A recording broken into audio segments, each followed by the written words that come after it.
सबसे पहले हम ये जान लेते हैं कि इस चैप्टर में हमारे पास क्या क्या मौज़ूआत शामिल हैं।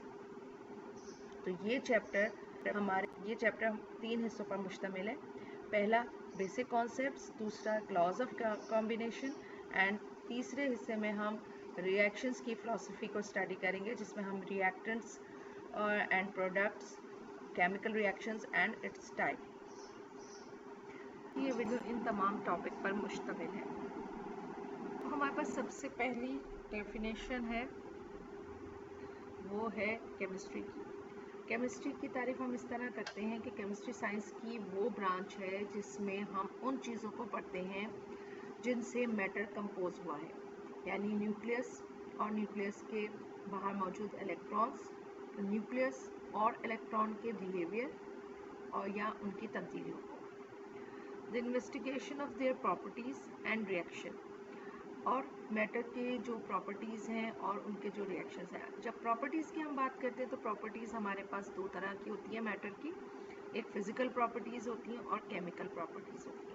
फिज़िकल प्रॉपर्टीज़ रिवर्सिबल होती हैं और केमिकल प्रॉपर्टीज़ इरिवर्सिबल होती हैं, और इन्हीं तमाम मालूमात का इस्तेमाल करते हुए इनको हम नए सब्सटेंसेस बनाते हैं।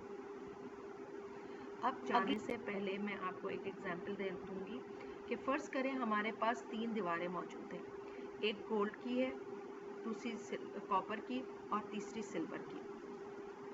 अब बात करते हैं कि इस गोल्ड की दीवार की, कि ये दीवार, अगर हम इस दीवार गोल्ड की दीवार को मैं कहूँ कि इसको तोड़ें, तो ये दीवार वजूद में आई एक बुनियादी यूनिट यानी कि ब्लॉक से। अब इस ब्लॉक को मज़ीद तोड़ें, और अगर इस हद तक तोड़ें कि मज़ीद इसको तोड़ने की काबिलियत ना हो, तो जो हमारे पास हासिल होंगे वो छोटे छोटे गोल्ड के पार्टिकल्स होंगे। इसी तरह से अगर यही सवाल अगर मैं कॉपर की दीवार के लिए करूं, तो मेरे पास यही जवाब आएगा कि ये दीवार एक बुनियादी यूनिट ब्लॉक से बनी है, और ब्लॉक को मज़ीद तोड़ें तो हमें इस कॉपर के पार्टिकल्स हासिल होंगे। यही एक्सप्लेनेशन हम बिल्कुल सिल्वर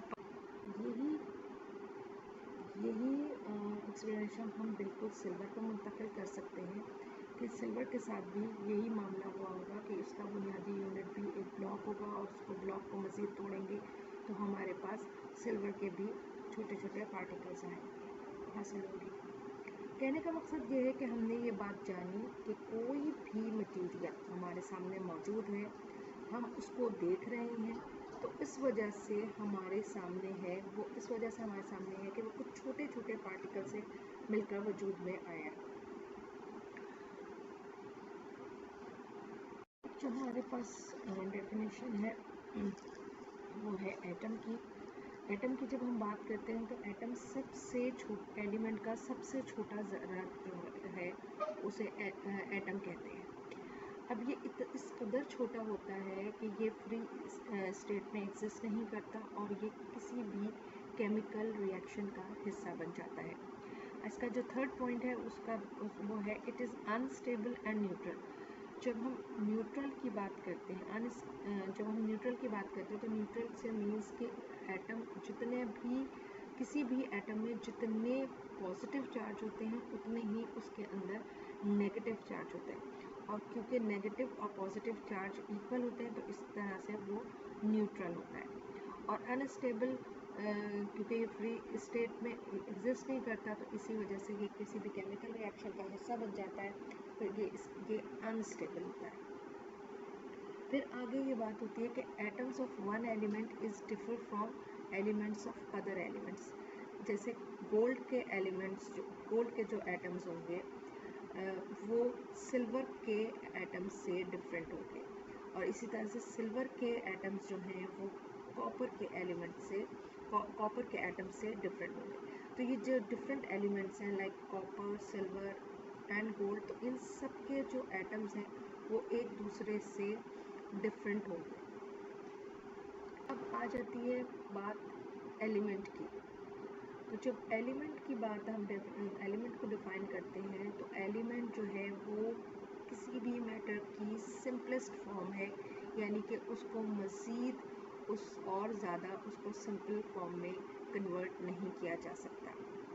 और जो एलिमेंट्स के एटम्स होते हैं वो केमिकली एक दूसरे से बिल्कुल आइडेंटिकल होते हैं। उसकी वजह ये होती है कि उनके जो एटॉमिक नंबर है वो सेम होते हैं, यानी कि उनके जो नंबर ऑफ प्रोटॉन्स हैं वो सेम होते हैं। इस वजह से they are identical. Like gold के पार्टिकल्स जो हैं, गोल्ड के जो एटम्स हैं, वो सारे जितने भी गोल्ड के एटम्स हैं वो एक दूसरे के सेम होंगे। सिल्वर के जितने भी एटम्स होंगे वो सारे एक दूसरे से मिलते जुलते होंगे, और इसी तरह से कॉपर के तमाम एलिमेंट्स एक ही जैसे होंगे। अगली जो डेफिनेशन है हमारी वो है मॉलिक्यूल की। मॉलिक्यूल जो है वो ग्रुप ऑफ एटम्स हैं। उसमें दो भी हो सकते हैं, दो से ज़्यादा भी एटम्स हो सकते हैं, और वो सब मिल के वो एक एलिमेंट बनाते हैं केमिकली कंबाइन होके, तो उसको मॉलिक्यूल कहते हैं। हम मॉलिक्यूल को इस तरह से भी कह सकते हैं कि ये केमिकल कॉम्बिनेशन होती है दो या दो से ज़्यादा एटम्स की। मॉलिक्यूल जो है वो किसी भी कंपाउंड का यूनिट भी होता है।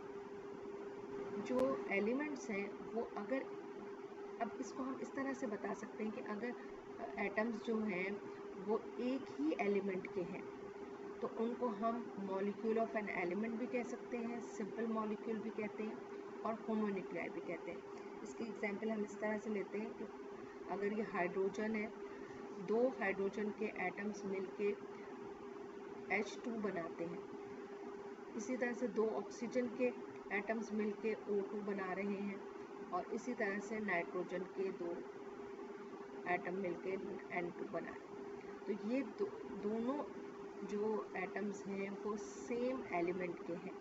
तो जो ये कंपाउंड बन रहा है वो मॉलिक्यूल ऑफ एन एलिमेंट है, और सिंपल मॉलिक्यूल, या इसको हम होमोन्यूक्लियाई कह रहे हैं।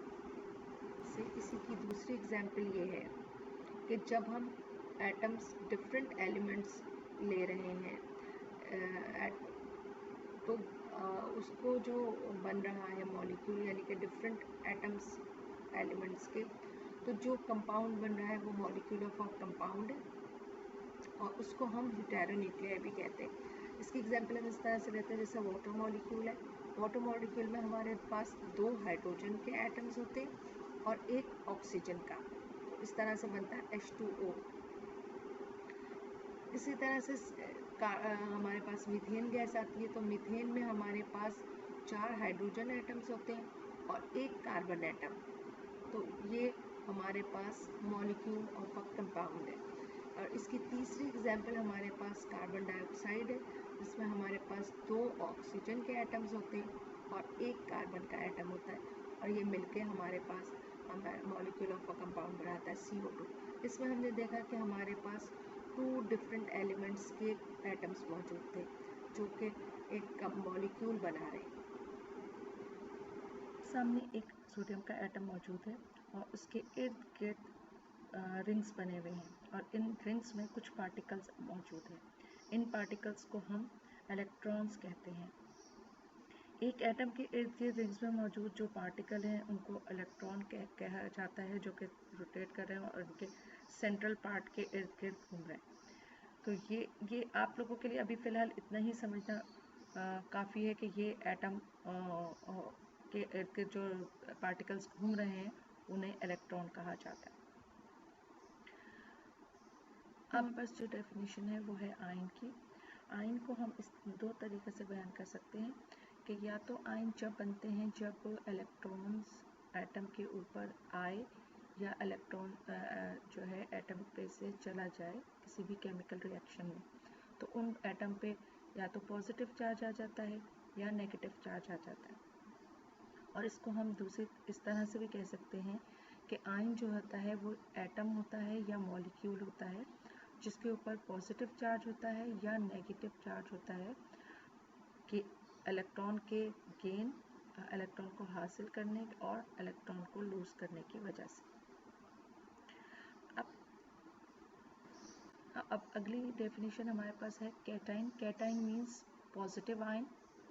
ये ज़्यादातर मेटल्स होते हैं और मेटल्स को हमें पता है कि वो इलेक्ट्रॉन लूज़ करते हैं तो उनके ऊपर इस वजह से पॉजिटिव चार्ज आ जाता है। यहाँ पे मेरे पास एग्जाम्पल में मौजूद है सोडियम, कैल्शियम, एल्युमिनियम और इनके ऊपर चार्ज भी लिखा हुआ है। अब इसके बाद आते हैं एनाइन। एनाइन होते हैं नेगेटिव आयन। ये ज़्यादातर नॉन मेटल्स होते हैं और नॉन मेटल्स में इलेक्ट्रॉन गेन करने की सलाहियत होती है। और यहाँ पर इसकी एग्जाम्पल मेरे पास गिवन है क्लोरीन, ऑक्सीजन और नाइट्रोजन। इनके ऊपर चार्ज लिखे हुए हैं। अब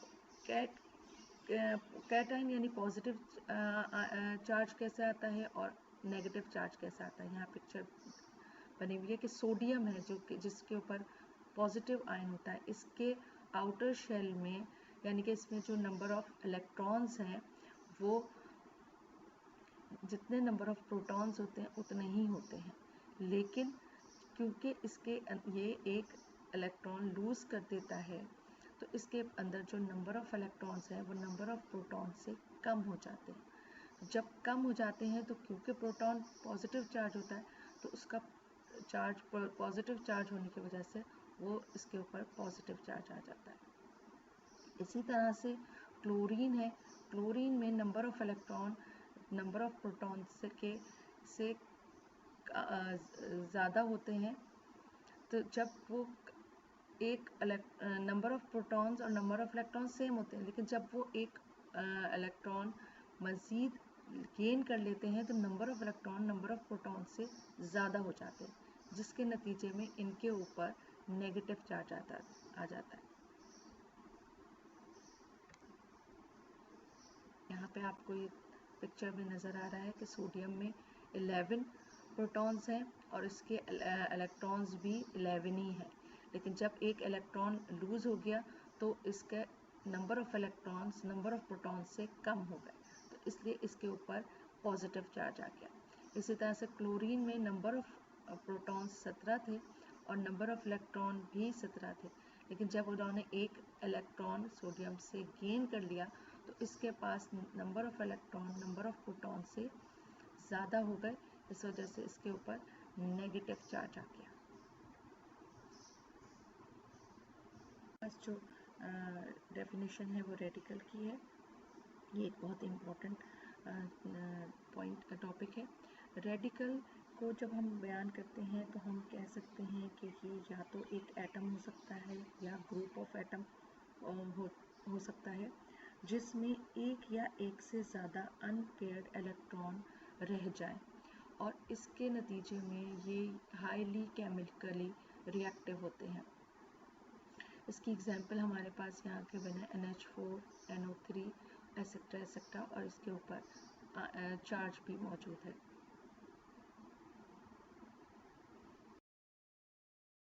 नाउ हमारे पास है डेफिनेशन वैलेंसी की। वैलेंसी किसी भी एलिमेंट की कंबाइनिंग कैपेसिटी होती है और इसमें the number of bonds that an atom can form as a part of a compound is expressed by the valency of the element. Radical के ऊपर कोई आयन नहीं होता, जबकि आयन के ऊपर पॉजिटिव और या नेगेटिव आयन्स होते हैं। डिफरेंट एलिमेंट्स के नाम लिखे हुए हैं और उनकी वैलेंसी गिवन है और उनके एटॉमिक नंबर और वैलेंसी के साथ। जैसे इसमें एलिमेंट लिखा है वैलेंसी ऑफ हाइड्रोजन की। हाइड्रोजन का एटॉमिक नंबर 1 होता है और इसके अंदर इसकी कैपेसिटी जो होती है वो इतनी एक इलेक्ट्रॉन की गेन करने की होती है, तो ये इसकी वैलेंसी है। इसी तरह से वैलेंसी ऑफ हीलियम गिवन है जो कि 2 है, उसके एटॉमिक नंबर 2 है और इसके अंदर वैलेंसी क्योंकि इसका आउटर शेल कंप्लीट है तो इसलिए इसकी वैलेंसी की इसकी कैपेसिटी नहीं बिल्कुल नहीं है, यानी कि इसकी वैलेंसी 0 है। इसी तरह से यहाँ पर डिफरेंट एलिमेंट्स गिवन है और उनके एटॉमिक नंबर के हिसाब से उनकी वैलेंसी भी आपके सामने मौजूद है। जाते हैं तो हमारे पास नेक्स्ट कॉन्सेप्ट है चेंज का। अब चेंज क्या होता है? It is the difference between two conditions of states. आपके जो स्टेट्स ऑफ मैटर की बात आती है तो वही चेंज होता है। अब ये 2 तरह की होती हैं, ये जो चेंजिंग्स होती हैं ये दो तरह की होती हैं, एक तो फिज़िकल चेंज होते हैं और एक दूसरी केमिकल चेंज होती है। फिज़िकल चेंज जैसे कि आपको नाम से ही पता चल रहा है कि ये ऐसी चेंज होती है जो कि ज़ाहिरी तौर पे नज़र आए। A type of change in which the form of matter is altered but on substance is not transformed into another. The size or shape of matter may be changed, but no chemical reactions occur. Physical changes are usually reversible. अब जैसे कि अगर एक पानी है, पानी को आप रूम टेम्परेचर पे रखें तो वो पानी रहता है, वो लिक्विड फॉर्म में होता है, लेकिन अगर आप उसको फ्रीज़ कर दें तो सॉलिड स्टेट में हो जाता है, तो उसका साइज़, उसका शेप चेंज हो जाता है। फिर इसी तरह से अगर आप उसको वाटर को बॉईल करें तो वो गैस बन के वो चेंज हो जाता है, यानी कि उसका शेप चेंज हो जाता है, उसका साइज चेंज हो जाता है, लेकिन वो पानी के मॉलिक्यूल्स वैसे ही रहते हैं। और उसको पानी को जैसे अगर आपने सॉलिड फॉर्म में करा, उसको बर्फ़ करा, तो you can be change it into water easily. अब वो रिवर्सिबल होता है, फिर उसको आप पानी में चेंज कर सकते हैं। इसी तरह से ये जितनी भी फिज़िकल चेंजेस होती हैं वो रिवर्सिबल होती हैं और उसके अंदर कोई केमिकल रिएक्शन नहीं होता। जब आप बात करते हैं केमिकल रिएक्शन की, तो केमिकल चेंज की, तो केमिकल चेंज क्या है? ये type of a change in which chemical bonds are broken और फॉर्म्ड। इसके अंदर केमिकल बॉन्ड्स जो होते हैं बनते हैं और टूटते हैं, तो so that the starting and ending materials are different. इस तरह से क्या होता है कि जो स्टार्टिंग मटेरियल होते हैं बिफोर केमिकल रिएक्शन वो डिफरेंट होते हैं और आफ्टर केमिकल रिएक्शंस वो डिफरेंट हो जाते हैं, क्योंकि बॉन्डिंग की वजह से, बॉन्ड बनने की वजह से वो जो पहले मटेरियल मौजूद होता है वो बाद में वो चेंज होके नया सब्सटेंस बना लेता है। और नया सब्सटेंस बनने के नतीजे में हमारे पास या तो एनर्जी हमें मिलती है या एनर्जी जो है वो गिवन ऑफ होती है। तो ये चेंजिंग्स जो होती हैं ये इरिवर्सिबल होती हैं, ये दोबारा से इसमें ये वापस अपनी उसमें मटेरियल वापस अपनी असली हालत में नहीं आते।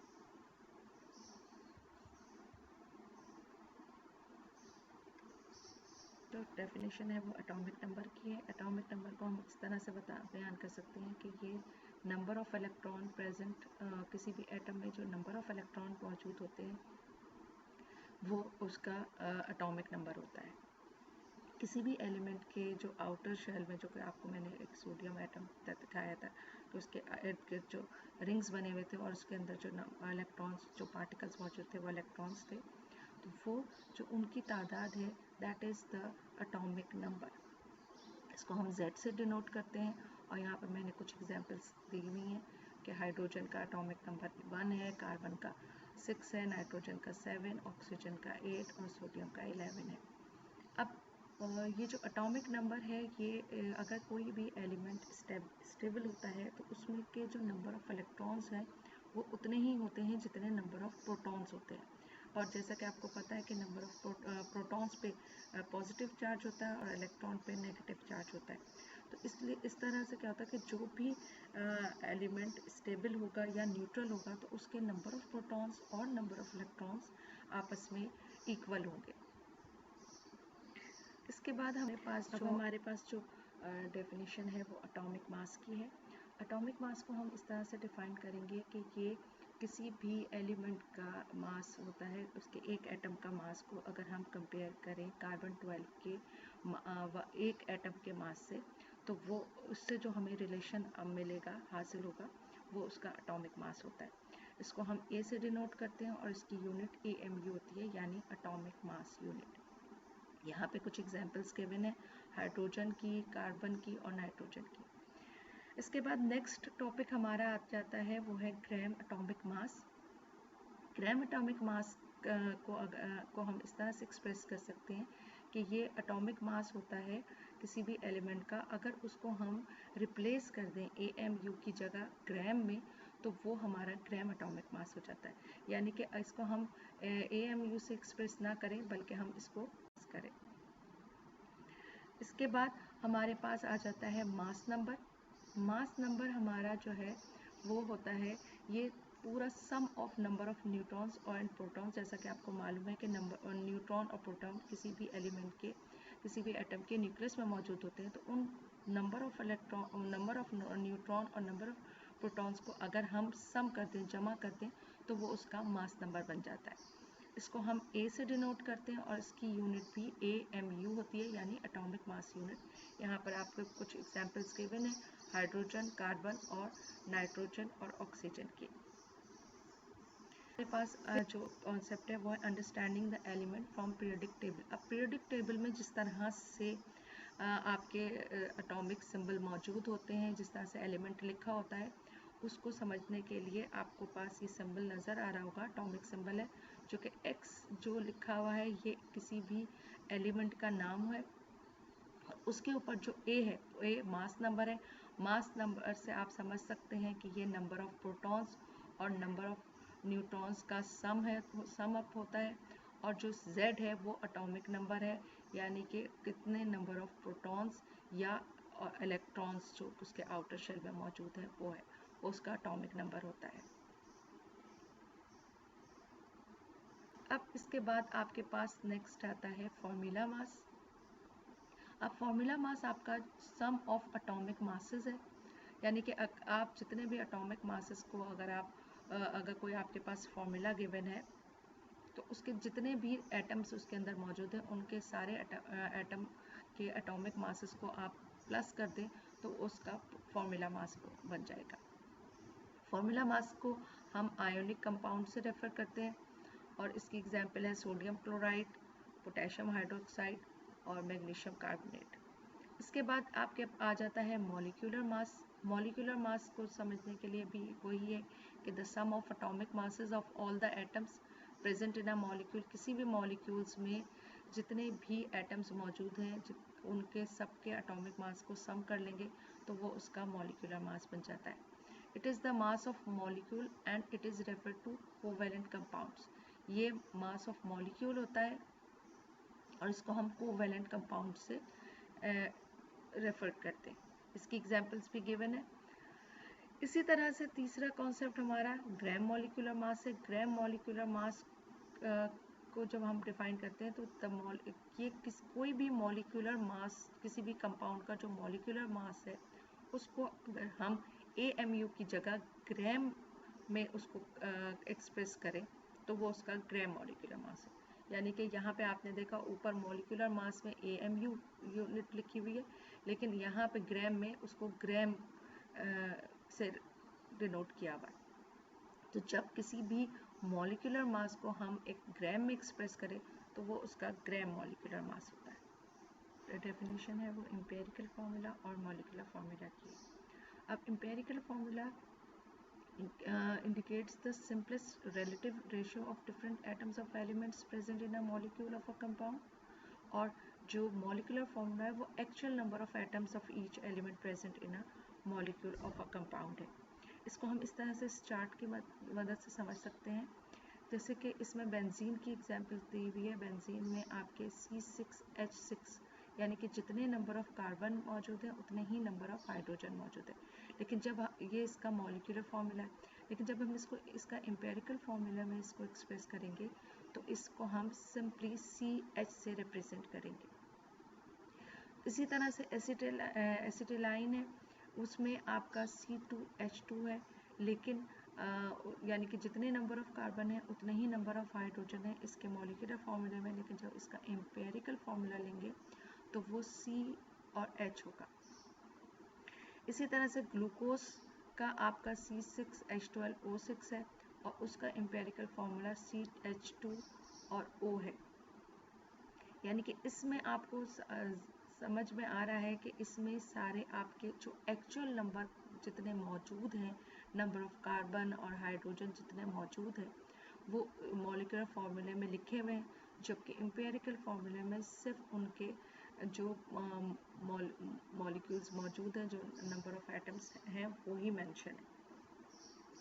इसको हम फर्दर स्टडी इसकी हम आगे की उसमें टॉपिक्स में करेंगे। हमारे पास आ जाता है मोल।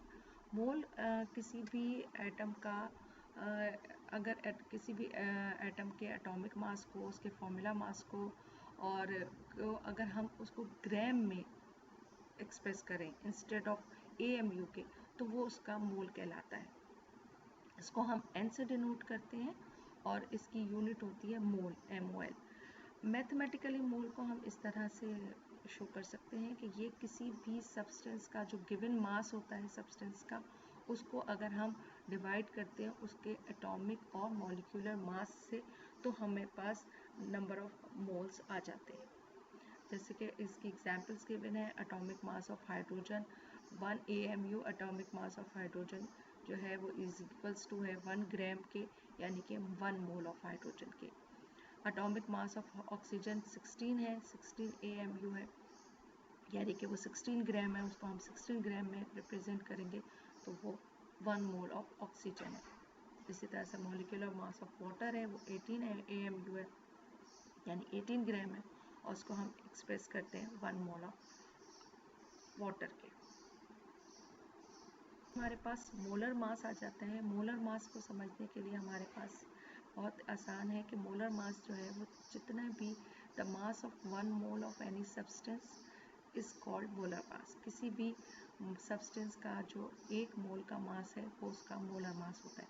जैसे कि हाइड्रोजन है, हाइड्रोजन का 1 मोल जो है वो 1 मोल ऑफ हाइड्रोजन जो है वो 2 ग्राम है, 1 मोल ऑफ हीलियम जो है वो 4 ग्राम है, और 1 मोल ऑफ कार्बन डाइऑक्साइड वो 44 ग्राम है। टॉपिक हमारा एवोगाड्रो नंबर है। जब आपके पास किसी भी शय का 1 मोल दे दिया जाएगा तो ये बात आप जान लें कि इस मोल में इस सब्सटेंस के पार्टिकल्स की तादाद कितनी होगी। वो पार्टिकल लगभग 6.02 इंटू एक्सपोनेंट 23 के बराबर होगी, और उस नंबर को हम एवोगाड्रो नंबर कहते हैं। इस एवोगाड्रो के मुताबिक जब किसी भी पार्टिकल का 1 मोल दिया जाए तो उनके नज़दीक पार्टिकल को हम एटम भी ले सकते हैं, मॉलिक्यूल भी ले सकते हैं, या आयन भी ले सकते हैं। तो उसके 1 मोल में आपको कम अज़ कम टू 6.02 एक्सपोनेंट 23 पार्टिकल्स मिलेंगे।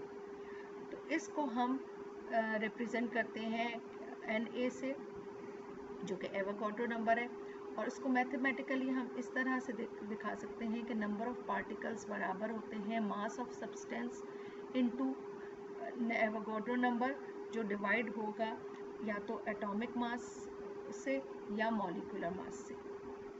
अब यहाँ पर मैंने एग्जांपल ली है। मैंने एक एग्जांपल एटम की ली है, दूसरी मॉलिक्यूल की ली है, तीसरी आयन की ली है, और चौथी कंपाउंड की। यहाँ पर अब हमारा एवोगाड्रो नंबर ख़त्म होता है और पार्ट 1 कंप्लीट होता है। इसके बाद अगला जो पार्ट है, पार्ट 2 में फिर हम आगे लॉस की वो स्टडी करेंगे। उम्मीद है आप लोगों को ये सारे जो डेफिनेशंस मैंने बताई हैं आपको समझ में आई होंगी। इस पार्ट 1 का अब यहीं पर एंड होता है। अल्लाह हाफ़िज़।